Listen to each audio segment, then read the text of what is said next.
여호와께서 모세에게 말씀하여 이르시되 이 명수대로 땅을 나눠주어 기업을 삼게 하라.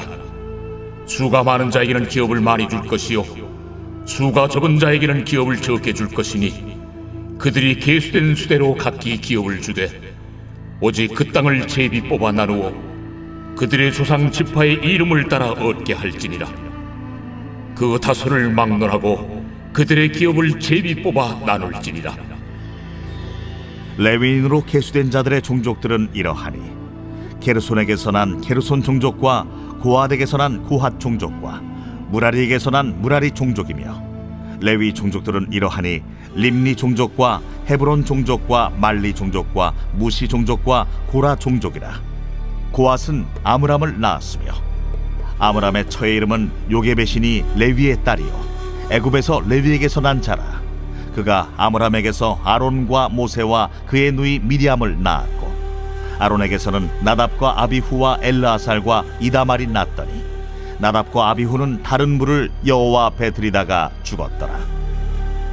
1개월 이상으로 계수된 레위인의 모든 남자는 2만 3천 명이었더라. 그들은 이스라엘 자손 중 계수에 들지 아니하였으니 이는 이스라엘 자손 중에서 그들에게 준 기업이 없음이었더라. 이는 모세와 제사장 엘르아살이 계수한 자라. 그들이 여리고 맞은편 요단과 모압 평지에서 이스라엘 자손을 계수한 중에는 모세와 제사장 아론이 시내 광야에서 계수한 이스라엘 자손은 한 사람도 들지 못하였으니 이는 여호와께서 그들에게 대하여 말씀하시기를 그들이 반드시 광야에서 죽으리라 하셨습니다. 이러므로 여분네의 아들 갈렙과 눈의 아들 여호수아 외에는 한 사람도 남지 아니하였더라.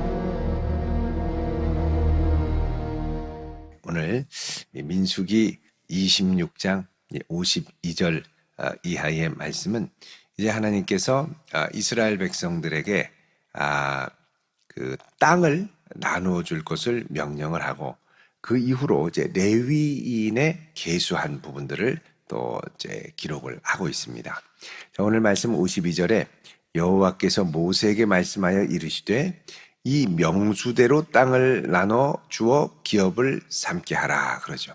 자, 이 명수대로라는 건 앞에서 살펴본 26장 1절부터 51절까지 광야 40년을 통과하고 난 이스라엘 백성들의 남은 자손들을 가리킵니다. 우리 어제 살펴본 것처럼 더 많이 남아있는 백성들도 있었고 또 많이 줄어든 백성들도 있는 것을 볼 수가 있죠. 자, 약속의 땅을 어떻게 차지하느냐? 남은 명수대로 나눠주라는 겁니다. 여러분, 이 남은 명수는 그냥 몇 명이다의 차원이 아니라 지난 40년 동안 광야를 지나면서 순종했던 결과가 고스란히 드러나는 것이 이 백성들의 명수라는 것이죠. 하나님을 순종하고 하나님을 기뻐하고 하나님의 말씀에 기꺼이 따라가며 나아갔던 이 족속들은 하나님으로부터 복을 받았고 반면 하나님을 불순종하고 하나님의 역사를 의심하고 모세에게 대들고 자 이렇게 했던 족속들은 결국은 줄어들게 되었습니다. 그 명수대로 어떻게 하냐? 땅을 나눠주라는 것입니다. 자, 여러분, 이 사람이 이제 오랜 세월 동안 쌓아뒀던 것이 어느 순간 짧은 시간에 그대로 드러날 때가 있습니다. 내가 성경을 얼마나 많이 알고 있느냐는 한번 이야기를 나눠보면 그대로 드러나게 되죠. 성악을 하는 사람들도 노래를 10년, 20년 열심히 연습하고 수련을 합니다만 그 모습이 어떻게 드러나느냐? 노래 한 곡 부르면 다 드러납니다. 우리 운동할 때도 그렇죠. 헬스 그 대회 뭐 이런 거 보면 막 근육이 우락부락한 사람이 있는데 한번 힘을 딱 주면 엄청난 2도 박근, 3도 박근 다 튀어나옵니다. 자, 이게 지난 몇 년간 땀 흘렸던 결과가 고스란히 드러나는 거죠. 속이지 못합니다. 그대로 노력했던 것이 그 한 시간, 짧은 몇 초 동안 다 드러나는 거죠. 앞으로 이렇게 하고 뒤로 돌아서 이렇게 하고 그러면 그게 몇 년 동안 땀을 흘렸던 것이 고스란히 드러나는 겁니다. 여러분 마찬가지로 이스라엘 자손들이 어떻게 광야에서 신앙생활을 하고 하나님을 어떻게 순종했는가가 하나님이 주신 복의 결과로 한순간에 드러나는데 그게 뭐냐 바로 명수대로라는 겁니다. 여러분 이렇게 볼 때 우리가 나중에 하나님 앞에 심판받을 때 우리가 어떤 인생을 살았는가를 드러내는 데는 그렇게 많은 시간이 걸리지 않을 수 있습니다. 하나님 앞에 딱 설 때 순식간에 그대로 다 드러날 수 있죠. 이 땅에서는 우리가 속일 수 있습니다. 별거 아닌 것처럼 감출 수 있습니다. 그러나 하나님 앞에 딱 드러날 때는 숨기지 못하고 그대로 드러나는 것이죠. 자, 그래서 53절에 이 명수대로 땅을 나누어서 기업을 삼게 하라 그럽니다. 수가 많은 자에게는 기업을 많이 주고 수가 적은 자에게는 기업을 적게 줄 것이다. 이제 뭐라고 말할 수 없죠. 숫자대로. 왜냐하면 땅은 인구가 거주할 넉넉한 공간을 줘야 되기 때문에 많다고 적은 땅에 들어갈 수 없고, 그렇죠? 적다고 많은 땅 특혜를 줄 수 없고, 결국은 뭐냐? 계수된 대로 기업을 주는 겁니다. 자, 그런데 그 땅을 어느 위치에 어떤 곳에 머무르게 하느냐에 관해서는 55절에 오직 그 땅을 제비 뽑아 나누어 주어라 그러죠. 자, 여러분 이 제비라는 건 뭐냐? 우리의 뜻대로 할 수 없는 겁니다. 근데 이 제비는 그 제비를 통해 어떻게 해요? 하나님의 신비로운 간섭하는 손길이 드러났죠. 자, 우리 잠언 16장 33절을 잠깐 보겠습니다. 잠언 16장 33절 같이 읽어봅니다. 시작. 제비는 사람이 뽑으나 모든 일을 작정하기는 여호와께 있느니라. 아멘. 그래서 제비를 통해 결국 뭐가 드러나느냐? 작정하신 여호와의 뜻이 드러납니다. 하나님의 작정하심이 제비를 통해 그대로 드러난다는 것이죠. 초월적인 방식을 통해서 눈에 보일 때는 우연이지만 그 우연처럼 보이는 것을 통해 하나님의 필연적인 역사가 나타난다는 겁니다. 그래서 56절에 다소를 막론하고 그들의 기업을 제비 뽑아 나누어라. 그래서 제비 뽑아서 나누는 거예요. 자, 이렇게 하나님께서 이스라엘 백성들에게 약속의 땅 기업을 나눠줄 때는 약속의 땅으로 가자. 적과 꿀이 흐른다. 그래서 열심히 가는데 결국 그 땅을 받을 때 어떻게 되느냐? 내가 살아온 40년의 생을 돌아보며 그 결과를 하나님이 결과대로 명수대로 주신다는 겁니다. 그 이스라엘 백성들 중에는 당황하는 사람이 있을 수 있죠. 아니 이 땅을 우리가 거의 약속의 땅을 이제 받으러 왔는데 우리 가문이 이만큼 줄어들었어요. 어떤 가문은 풍성하게 많이 늘어났죠. 얼마나 부럽겠습니까? 여러분 그래서 이제는 공동체의 유업, 믿음의 유업을 받을 때는 한 개인의 차원이 아니라 이게 이제 공동체의 차원으로까지 확대되는 것을 볼 수 있습니다. 여러분 내가 믿음 생활 잘해야 되는데 우리 집안이 믿음 생활 잘해야 됩니다. 우리 자손들이 믿음 생활 잘해야 됩니다.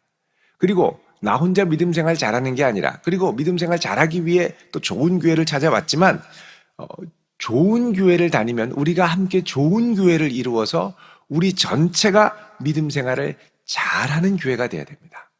그러니까 예수 잘 믿는 교회가 돼야죠. 또 예수 잘 섬기는 교회가 돼야죠. 서로 사랑하는 교회가 되어야죠. 그렇게 해서 하나님이 이 공동체, 이 믿음의 교회에 복을 부어주시는 은혜와 역사를 맛봐야 한다는 것입니다. 그래서 여러분 믿음 생활을 잘하면 한 개인만이 아니라 가정이 복을 받고 집안이 복을 받고 그리고 교회가 복을 받습니다.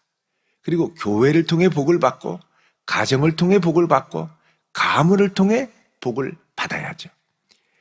그래서 하나님께서는 이스라엘 백성들에게 약속의 기업을 줄 때는 개인의 역량이 아니라 지파, 그리고 좀 작게 얘기하면 가문의 명수에 따라 그들이 어떻게 하나님 앞에 행하고 순종했는지에 따라 좌우가 되어 나누어 주신다는 거죠.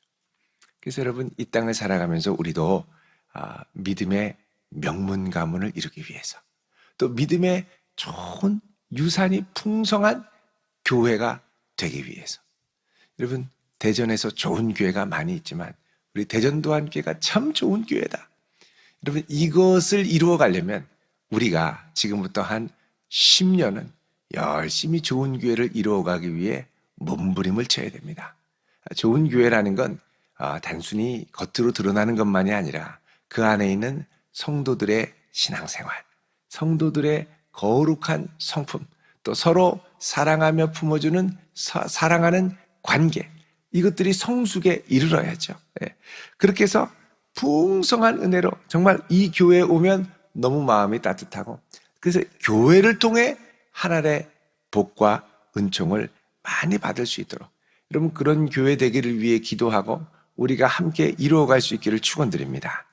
자, 이렇게 하나님께서 이스라엘 백성들에게 땅을 나누어 주는 기준을 주시고 57절부터는 레위 자손들의 이제 그 계수를 하고 있죠. 57절에 계수된 자들의 종족은 이러하니, 첫 번째로 게르손에게서 난 게르손 종족, 두 번째는 고핫에게서 난 고핫 종족, 세 번째는 무라리에게서 난 무라리 종족이 나옵니다. 자, 레위의 아들들을 통해서 나온 세 자손, 게르손, 고핫, 무라리. 자, 게르손은 하나님의 성막에서 이 천막과 그리고 휘장을 주로 관리하는 자손들이었습니다. 그리고 이 고핫 자손은 성전 안에 있는 메노라, 등불, 또 진설병상, 향단, 자, 이런 것들을 다루는, 성전 기물을 다루는 종족이었죠. 또 무라리 종족입니다. 이 무라리 종족은 성막을 세우는 이 골조들, 이 골조들을 조립했다 붙였다 해야 되는데 이 골조를 담당해서 움직였던 이들이 무라리 족속이었죠.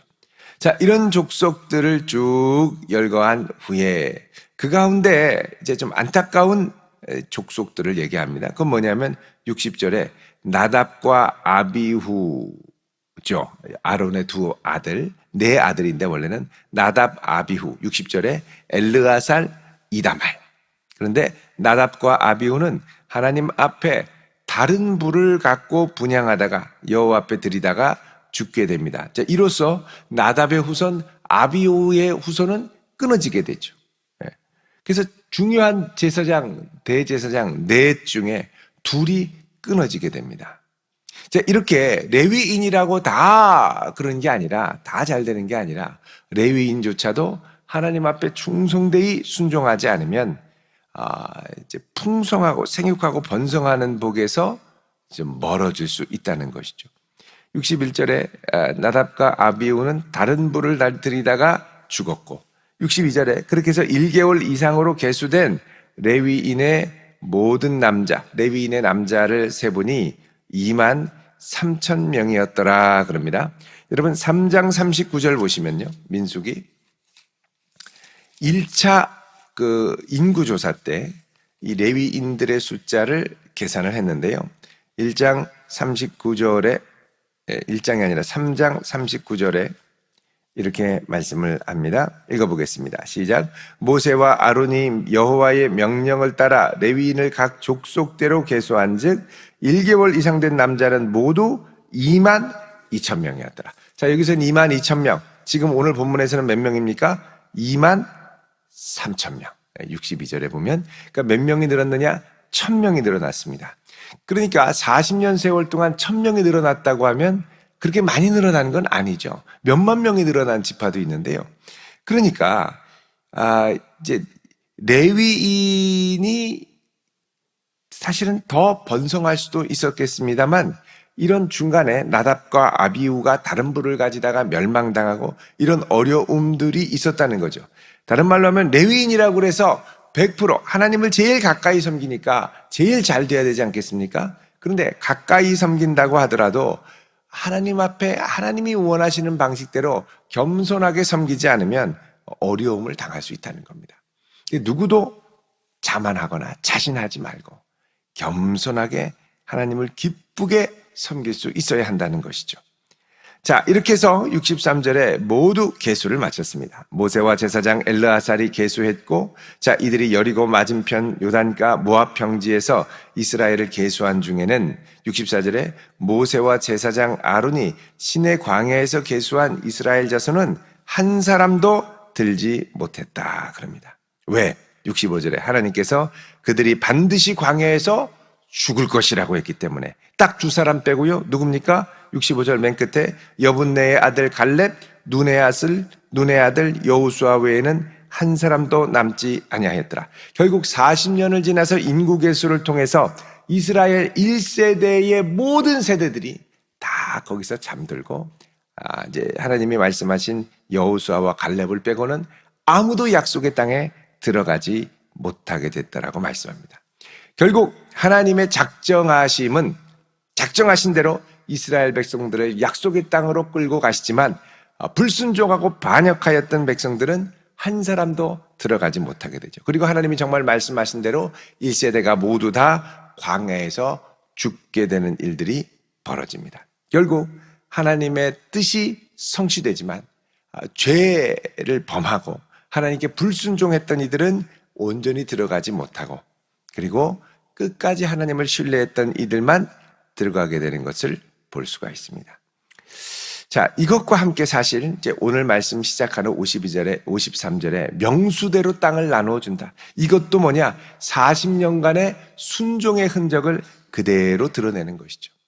여러분, 우리가 우리 자신을 자랑하는 것이 아니라 세월을 통해 우리가 하나님 앞에 어떤 존재임이 드러날 수 있기를 힘쓰는 성도 될 수 있기를 바랍니다.